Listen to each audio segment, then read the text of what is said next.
Mary Sam? NBA playoff history was made when the best in the West, the Dallas Mavericks, #1 seed, went home against the Golden State Warriors, #8 seed. It's never happened in NBA history, and they choked.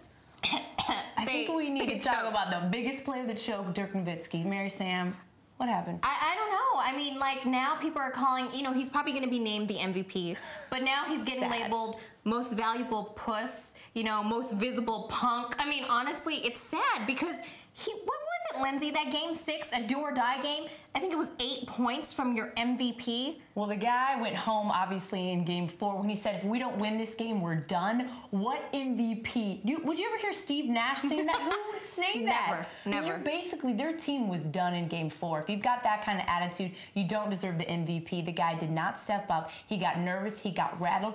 This team is not used to losing, so Dirk Nowitzki, Don Nelson knew how to double team him, and they got the best of him. It was pitiful what Dirk did out there. I mean, when you have the league's, you know, MVP saying, you know, the other team took me out of my game, Avery Johnson called him out. If you're an MVP, no one takes you out of your game. It doesn't matter. You make adjustments yourself. Nobody should be able to take you out of your game if you're a top caliber player in this league.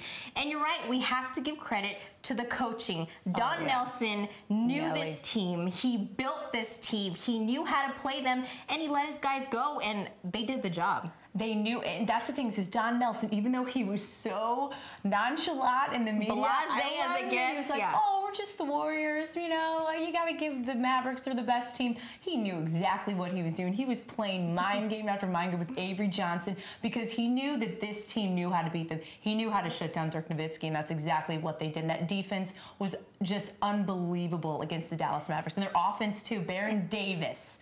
Oh my gosh. Best player in the playoffs playing so far. I mean, he's got to be the best. Yeah.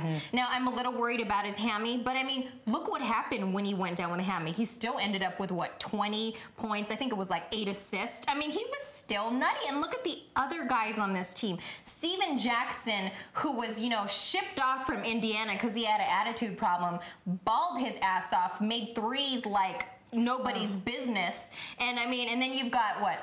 Matt Barnes. You know, Matt Barnes, who was playing in the CBA a couple years ago, was just doing all the intangibles, making all the big shots. And Jason Richardson, I mean, 30 points in that game. Countless guys. You got to give them all the credit in the world.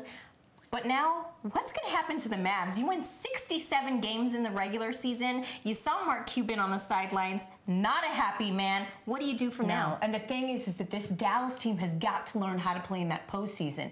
The thing is, they didn't know what to do after they lost because they're so used to winning in the regular season. They didn't know how to adjust their ball game. They were basically caught like a deer in the headlights because losing is important in the regular season too because it's what you learn from it. This is what this Dallas team has to do. When they lose, they have to learn from it, and that's not what they did. They've got to learn how to keep their confidence and their poise, because if they don't do those two things, postseason, they're not going to go anywhere. They're just going to be the regular season best in the West, not the postseason. Yep, you can win all the games in the world in the you know, regular season, but if you can't do it come playoff time, does it even really matter? Nope. I mean, maybe Dirk's not the guy. Maybe he's a number 2 gun. Maybe he's not that leader that Dallas needs, because obviously when, you know, the big shots count, he's nowhere to be found. He's sitting on the bench MIA. So, you know.